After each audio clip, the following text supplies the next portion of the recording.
در مسئله خطاب رحمانوف ما در خطابش اون چیزی که راهبر گروه 24 در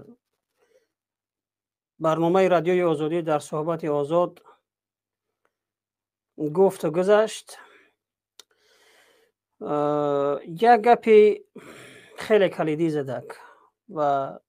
نه اینکه راهبر گروه 24 ما این گپ، اما در صحبت ها وقتی که دو طرف گوش میکردم، سخن با حکمت یک سخنی هست که وقتی که تمامی همون کتاب در بر میگیره، مثلا جمله با حکمت یا که سخن با حکمت تمامی همون کتاب گفتگی ها را، جلسه را، هر چیزی که درباره اون میگذره فقط در دو کلمه جمع میشه. راهبر گروه 24 در سخنرانیش در وقتی که با یکی از همون زیر دستا و بازوهای حکومت رحمانوف، عبدالله دولتوف، که سخنرانی میکرد و گپ میزد، یک سخنی کرد. گفت که وقتی که از راهبر گروه 24 سوال میکنن که حکومت رحمانوف، رژیم رحمانوف چرا دست به اصلاحات نمیزنه، در حالی که چند سال پیشم یک اشاره کرده بود، امروز آشکارا اعتراف میکنه که ما در فساد غوطیدگی از خودش شروع کرده و تا زیر دستاش. وقتی که سوال کرده میشه از راهبر گروه 24 چرا دست به اصلاحات نمیزنه، و یک گپی زد که بسیار مرا خوش آمد. گفت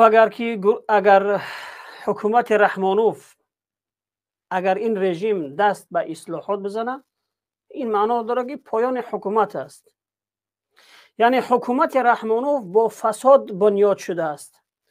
از ابتدا تا به امروز، از بالا تا به پایین همه به فساد بنیاد شده است. هر کسی که آمد وظیفه را با فساد قطعی، با کروپسیا قطعی خرید، پول داد وظیفه خرید. چی پیشترش به همین شکل خودش به قتل آمد، به یک بازی و به یک سیناریا بازی آمد، و دیگر کسی که از پشت ازی آمد و این را طرفداری کرد، و یا که بعدا هر کسی که آمد، در عموم حکومت با فساد ساخته شده است.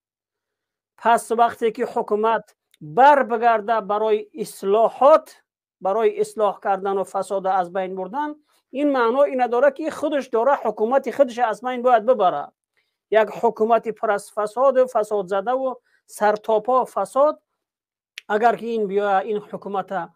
دست به اصلاحات بزنه، این به این معنا داره که خودش باید این حکومت فساد زده را از بین ببره. برای همین خاطر این حکومت دست به اصلاحات